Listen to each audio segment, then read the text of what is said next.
जबकि आई सी का मतलब है 2 to the power 10, और पीबी, पीबी कैपिटल के small I equals to 1024 bytes, 1024। तो अब जरा आइडेंटिफाई करो कि कौन सी स्टेटमेंट करेक्ट है। 1 bit equals to 4 nibbles, 1 nibble equals to how many bits? 1 nibble equals to 4 bits। तो क्या ये ऑप्शन हो सकता है? 1 nibble equals to 4 bits, तो क्या ये ऑप्शन हो सकता है 1 bit equals to 4 nibbles?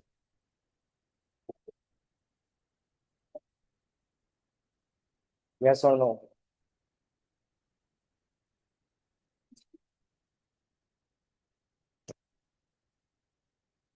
बताओ बेटा, क्या पहला फर्स्ट ऑप्शन हो सकता है 1 nibble equals to 4 bits? 1 nibble equals to 4 bits, यहाँ उल्टा कह रहे हैं 1 bit equals to 4 nibbles।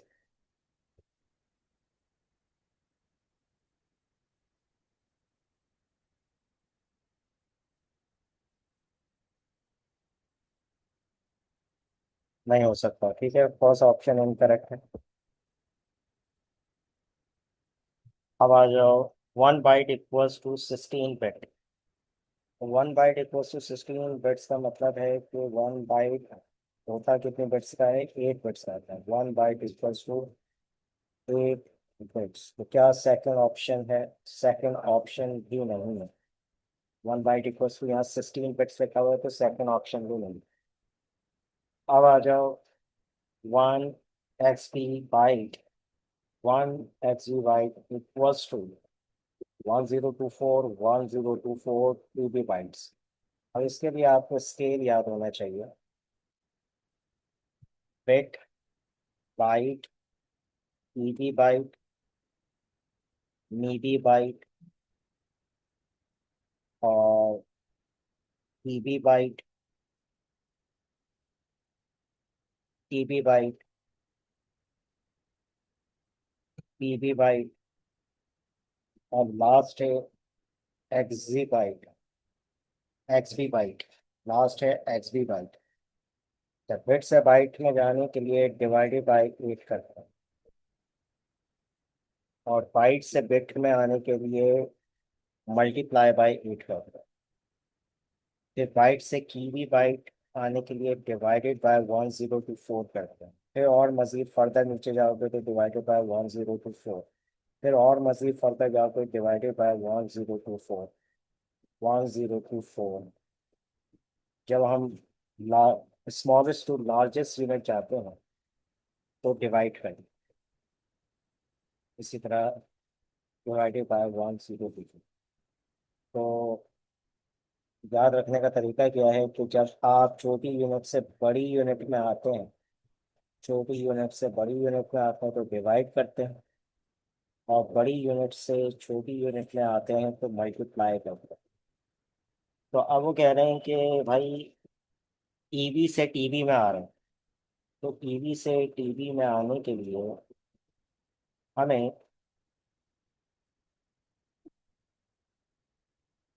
यानी कि बड़ी यूनिट से छोटी यूनिट में आने के लिए हमें मल्टीप्लाई करना होगा 1024 से, 1024 से मल्टीप्लाई करना होगा। जोड़ा 1024 से मल्टीप्लाई होगा। इसी तरह फिर पीवी से पीवी बाइट में होते तो 1024 से मल्टीप्लाई होगा। तो कितनी दफ़ा 1024 से ईवी से टीवी में आने के लिए, टीवी से टीवी में आने के लिए, क्योंकि टीवी कह रहे हैं, तो कितनी दफ़ा 1024 से मल्टीप्लाई हुआ? 2 दफ़ा, ठीक है। और अगर हम मीबी से गीबी में आएंगे तो मीबी से गीबी में आने के लिए सिर्फ हमें एक दफ़ा डिवाइड करवाना है, तो ये तो ऑप्शन डी तो गलत है। मीबी से गीबी में आने के लिए हम डिवाइड करते हैं, मल्टीप्लाई नहीं करते। तो हमारे पास C is the right option. C is the right option. 2 दफ़ा आपने 1024 से मल्टीप्लाई करेंगे, then we convert x v by to TB bytes.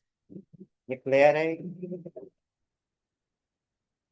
तो बेटा इसका ना इसकी पिक ले लो, इस सिस्टम की पिक ले लो, स्क्रीन शॉट ले लो और ग्रुप पे भी शेयर कर देना।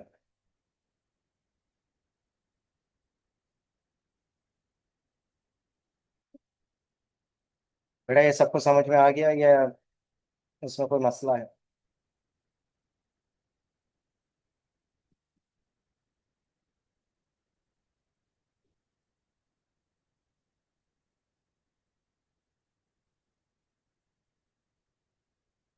बेटा माइक टर्न ऑन करके बता सकते हो ताकि फिर मैं आगे बढ़ूँ।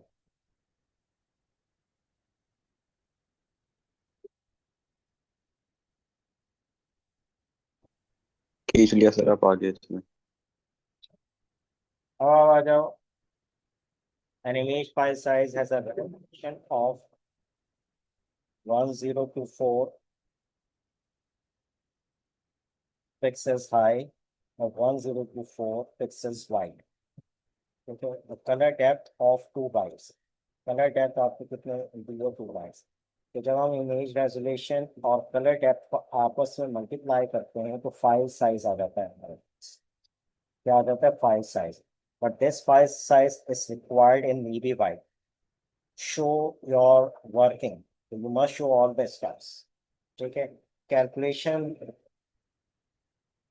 कॉम्प्लेक्स नहीं करनी, स्टेप्स को शो करते हैं। तो फॉर्मूला हमारे पास लिखा हुआ है, हमें याद होना चाहिए formula. Image resolution multiply by colour tab. Normally colour tab bits में दी जाती है, लेकिन इस सवाल के अंदर कलर टैब जो दी है वो बाइट्स में दी है। इस सवाल के अंदर कलर टैब्स बाइट्स में दी है, तो आपको बिट से बाइट में आने की जरूरत नहीं है। बाइट से आपको जाना होगा कीबी बाइट में। ठीक है, बाइट से आपको जाना होगा कीबी बाइट में, यानी कि यहाँ से बाइट से कीबी बाइट में आओगे और फिर कीबी बाइट से मीबी बाइट में आओगे, यानी 2 दफा 1024 से डिवाइड करना होगा। तो पहले हम सवाल को लिख लेते हैं। यहाँ आपके पास file size, image resolution given है 1024 मल्टीप्लाई बाय 1024, और कलर डेप्थ हमारे पास 2 बाइट्स है, तो आप कलर डेप्थ मल्टीप्लाई बाय 2 करेंगे। अब ये बाइट्स हैं, बाइट से कीबी बाइट में आने के लिए आप एक दफा डिवाइडेड बाय 1024 करेंगे। एक दफा आप डिवाइडेड बाय 1024 करेंगे।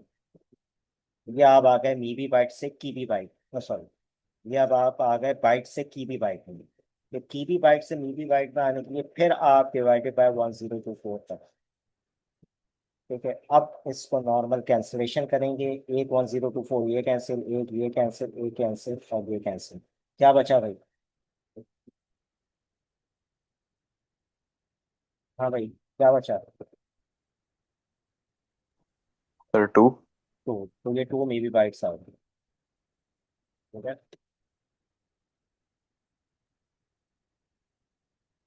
ऑलरेडी क्योंकि कलर डेप्थ बाइट्स में दी हुई है, तो आप बाइट से डिवाइड करेंगे, बाइट से कीबी बाइट करेंगे, कीबी बाइट से मीबी बाइट।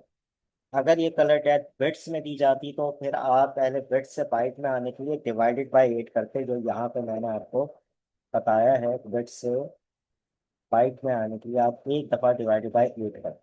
अगर आपको बिट से बाइट में आना है तो एक दफा आप डिवाइडेड बाय 8 करते हैं, लेकिन क्योंकि यहाँ पे ऑलरेडी आंसर आपके पास बिट से बाइट में दिया हुआ है, तो आप बाइट से कीबी बाइट में आ रहे हैं और मीबी बाइट में, तो 2 दफा 1024 से डिवाइड हो रहा है। उसके बाद नाउ क्वेश्चन नंबर 2, बता सकते हो कौन से चैप्टर से?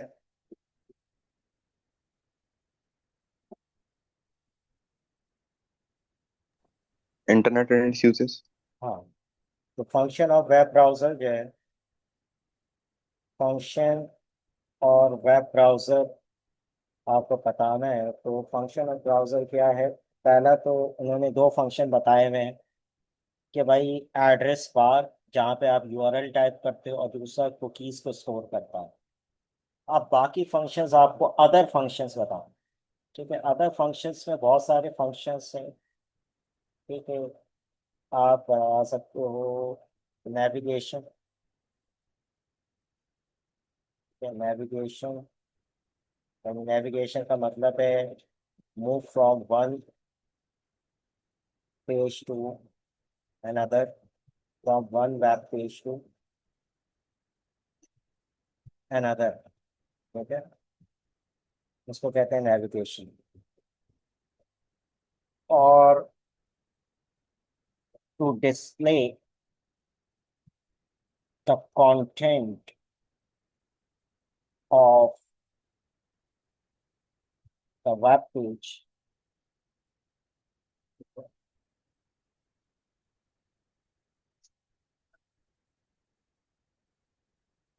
और क्या हो सकता है?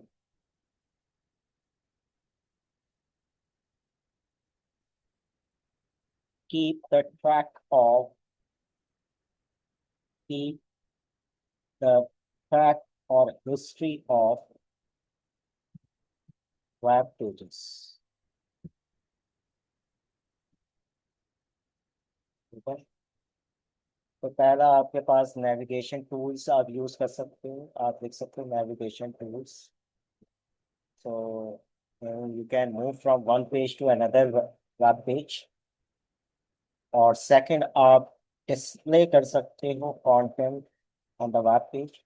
और third, keep the history of web pages या keep the track of web pages. ठीक है, ये आपने बता दिया। उसके बाद now describe the purpose of an IP address. अब देखो, आप टाइप करते हो यूआरएल, जैसे www.facebook.com किया तो इसको कहते हैं यूआरएल, और ये टेक्स्ट स्पेस में लिखा होता है एड्रेस। लेकिन ब्राउजर को आपका यूआरएल समझ में नहीं आता, तो क्या करता है ब्राउजर, इस यूआरएल को कन्वर्ट करता है, सॉरी ब्राउजर फिर एक सर्वर होता है जो कि आपके इसके इश्यू को रिजॉल्व करता है और आपके यूआरएल को कन्वर्ट करता है आईपी एड्रेस में, क्योंकि browser can understand only IP address. तो यहाँ आप सवाल ये लिख, यहाँ आंसर लिख सकते हैं, describe the purpose of IP address का मतलब है कि browser can understand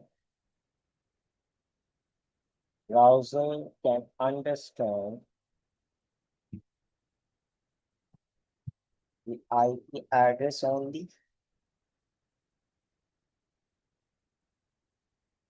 which locates the which locates the which locates the web page content web page content where it is where it is exactly stored where it is exactly stored on the website।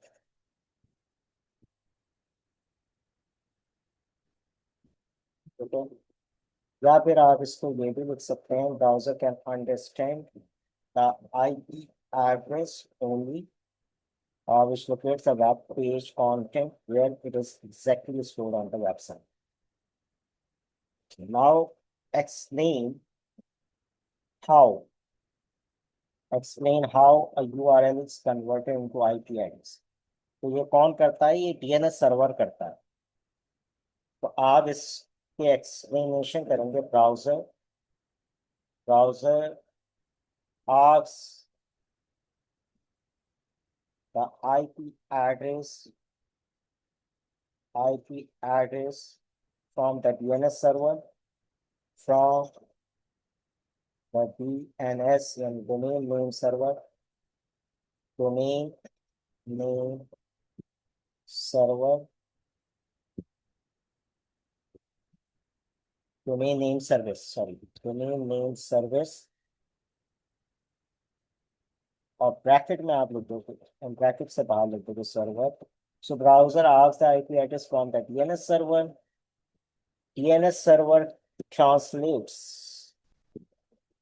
DNS server translates the URL into IP address into an corresponding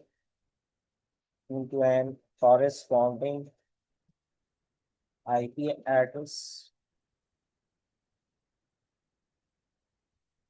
Third, this IP address, DNS server finds the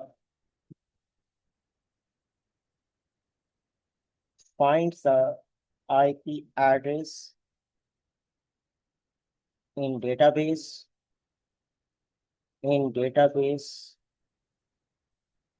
if it is found, and if it is found, any IP address found, and if it is an so and if it is found,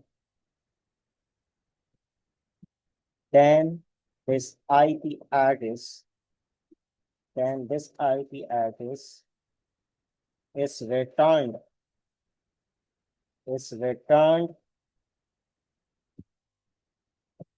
or sent back to the browser, to the browser. ठीक है, तीन चार काम एक साथ हो रहे हैं इससे। तो पहले तो ब्राउजर पूछ रहा है आईपी एड्रेस किससे, डीएनएस सर्वर से। वजह यह है कि डीएनएस ब्राउजर को आपका यूआरएल समझ में नहीं आता, उससे सिर्फ आईपी एड्रेस समझ आता है। फिर जब डीएनएस सर्वर क्या करता है, ट्रांसलेट्स करता है यूआरएल को कॉरेस्पॉन्डिंग आईपी एड्रेस, यानी जो उसका आईपी एड्रेस होगा उस यूआरएल, और DNS server finds the IP address in database, and if it is found, अगर मिल जाता है तो then this IP address is sent back to the और रिटर्न टू द ब्राउजर। ये बात समझ में आ गई? ये पॉइंट क्लियर हो गए?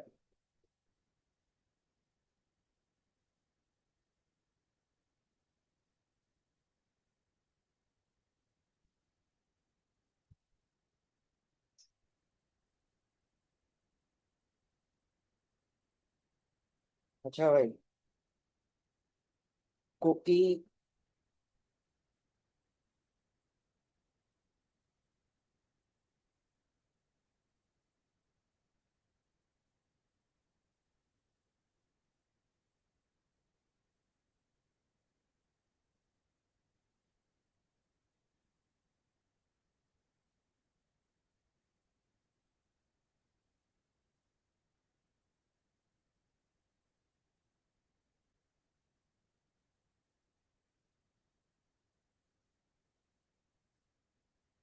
हाँ भाई, कुकी का मतलब क्या है भाई?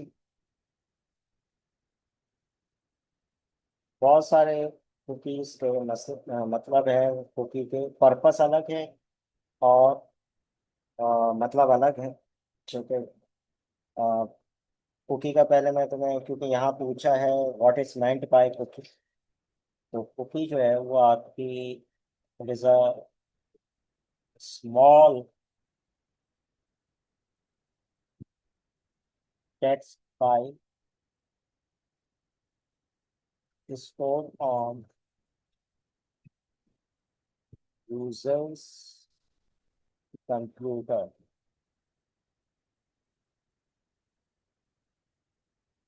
by a website through the website, through the web browser, through the web browser।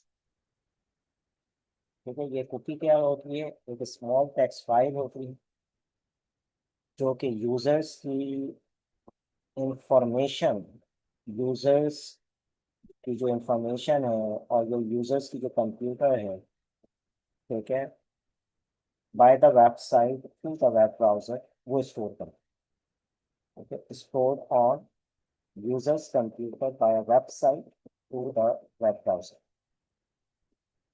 Purpose अगर हम बात करें कि अगर आपसे ये पूछ रहे हैं कि जैसे ऊपर पूछा था कि describe the purpose of an IP address, और अगर इसी तरीके से पूछ लेते हैं describe the purpose of a cookie, तो पर्पस ऑफ कुकी मैं लिखवा देता हूँ इधर,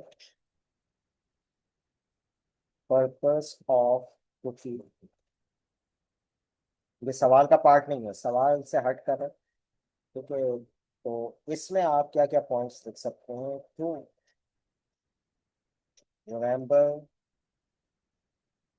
user information, user info, and preferences. ठीक है। दूसरा, to keep users logged into websites, यानी जितनी दफा यूजर ने उस वेबसाइट को लॉग इन किया होगा या विजिट किया होगा उसका track. To store shopping cart details, shopping cart details on online stores, on online stores, और जो मोस्ट इम्पॉर्टेंट इसका पॉइंट है, to track browsing activity, to track browsing activity for the advertisement, for the advertising। ठीक है। Cookie also keeps a track of browsing history in order to monitor the advertisement। ठीक है। तो ये बड़ा important point है। बाकी लॉगिन की डिटेल्स और यूजर की डिटेल्स और जो आप shopping cart details item select करते हैं वो, तो ये पर्पस ऑफ कुकी होता है। दो तरह की हमारे पास कुकी होती है, एक होती है सेशन कुकी, दूसरी होती है persistent cookie. Now give one example of how a website can use a session cookie and one example of a website can use persistent cookie, and both examples must be different।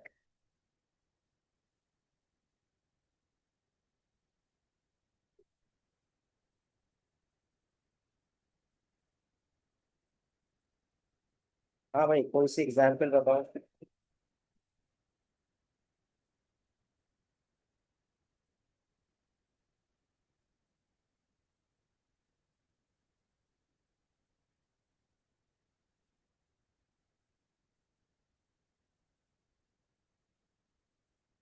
हाँ भाई,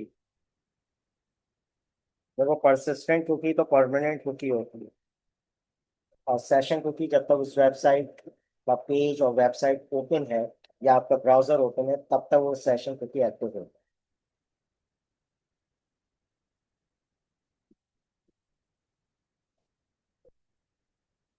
जल्दी बताओ बेटा।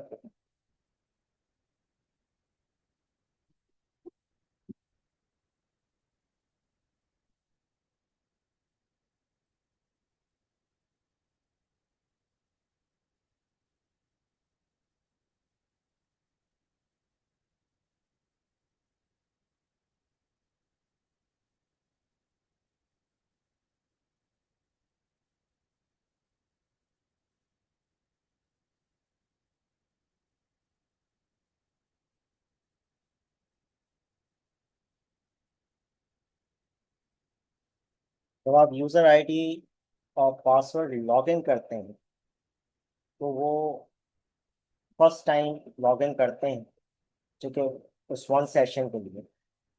तो उस वक्त तक जब आप सेशन आपका एक्टिव है तो वो यूजर लॉगिन आईडी एक्टिव रहेगी। जैसे आप वेब ब्राउजर को बंद कर देंगे तो फिर आप जब दोबारा रिविजिट करेंगे तो दोबारा आपको यूजर आईडी और पासवर्ड एंटर करना होगा। तो ये सेशन कुकी में आ गई या परसिस्टेंट कुकी में आ गई? जो आप यूजर लॉगिन हो रहा है,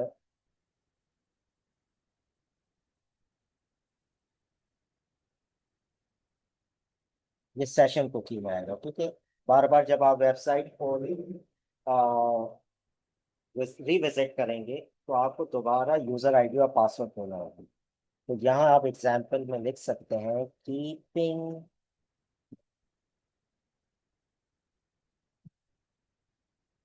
keeping a user logged in only during one browsing session. During one browsing session. दोबारा जब आप रिविजिट करेंगे then you need to type the password और आईडी अगेन। परसिस्टेंट कुकी के अंदर परसिस्टेंट कुकी के अंदर फॉर एग्जांपल आप यूट्यूब का फीचर यूज करते हैं व्हेन यू विजिट, ठीक है, a user visits YouTube and selects the feature remember me, remember me while logging in, ठीक है, while logging, ठीक है। तो वो ऑटोमेटिकली डिटेल्स उसमें सेव हो जाएगी, आपकी जो लॉगिन डिटेल्स है वो यूट्यूब में जैसे ही आप फीचर उसका रिमेंबर मी का सिलेक्ट करते हैं, तो जब आप दोबारा यूट्यूब पर उस वेबसाइट को एक्सेस करेंगे, रिविजिट करेंगे, तो you don't need to type ID and password again. So this is called persistent cookie. So persistent cookie means permanent cookie, but it can be deleted. The permanent cookie और session cookie का मतलब है temporary cookie. Temporary cookie. तो ये दोनों point भी मैंने आपको बता दिए। उसके बाद आप आ जाओ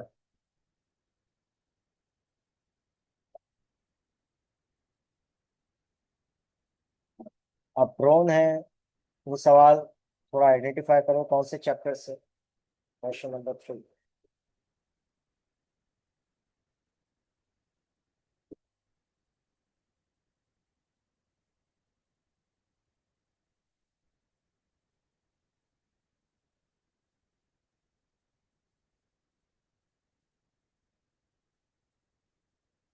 और ड्रोन का सवाल कौन से चैप्टर से लिया है?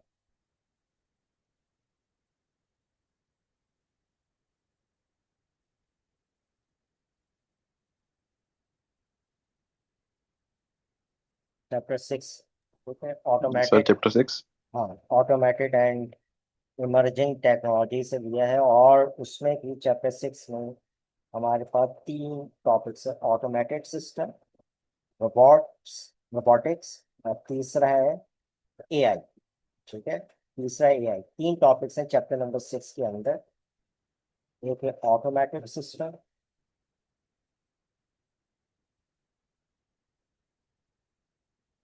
दूसरा टॉपिक है रोबोटिक्स,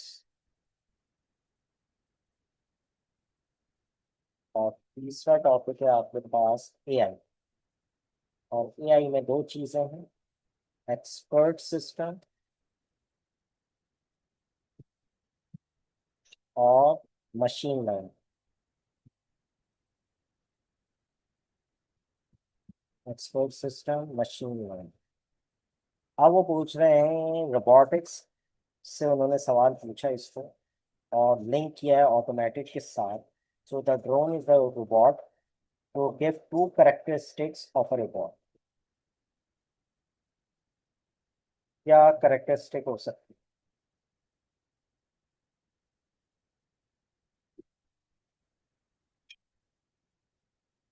सिनेरियो आप पहले से पढ़ लो। या drone is use to search for lost animals. The drone is a flying device that can be automated or operated by using a remote control. तो वो जो जानवर खो गए हैं उनको ऊपर से वो सर्च करें कि वो कहाँ पर है, ठीक है, उनकी लोकेशन को सर्च कर रहे हैं। तो क्या होगा उसके लिए, उसकी कैरेक्टरिस्टिक्स क्या होनी चाहिए इस सिनेरियो के अंदर?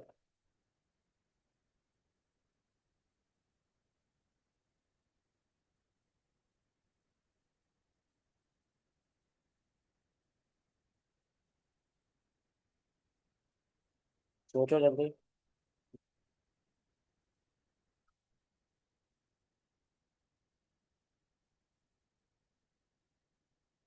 क्या क्या चीजें करेक्टरिस्टिक्स में आनी चाहिए? भाई सबसे पहले वो जो लॉस एनिमल है उसकी क्या चीज पता होनी चाहिए, तभी वो मालूम कर सकता है। हाँ भाई,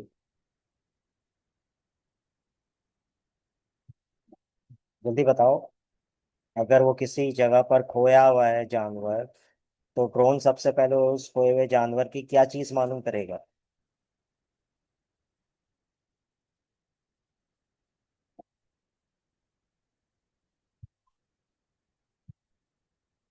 लोकेशन, ठीक है। तो यानी कि उसके अंदर आपका जीपीएस सिस्टम लगा होगा।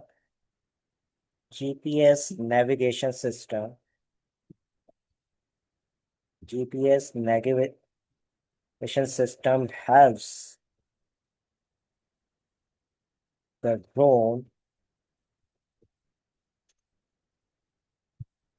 to move accurately, to move accurately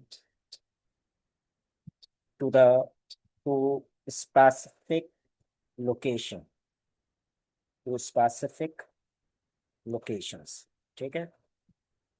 अब उसकी लोकेशन उसे मिल गई। अब देखो दूसरी चीज वो ये कह रहे हैं कि रिमोट कंट्रोल भी है।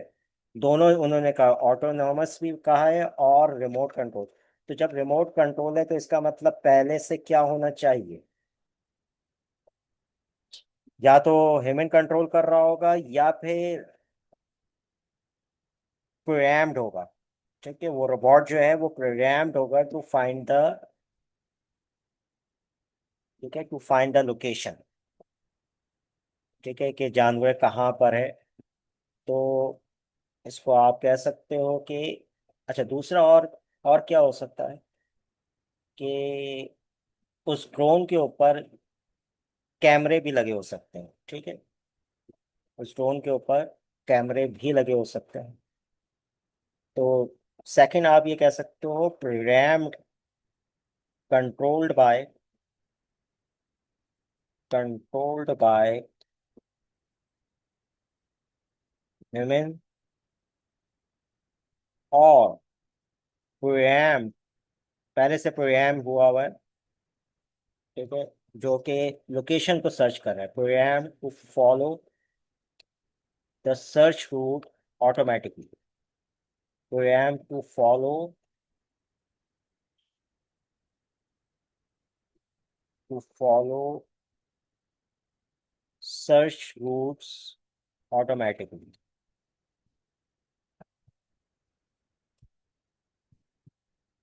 क्योंकि दो पॉइंट्स हमने एक ऐसे बता दिए कि जो कि लोकेशन से रेलेवेंट है। तो मजीद मैं आपको बता देता हूँ और कि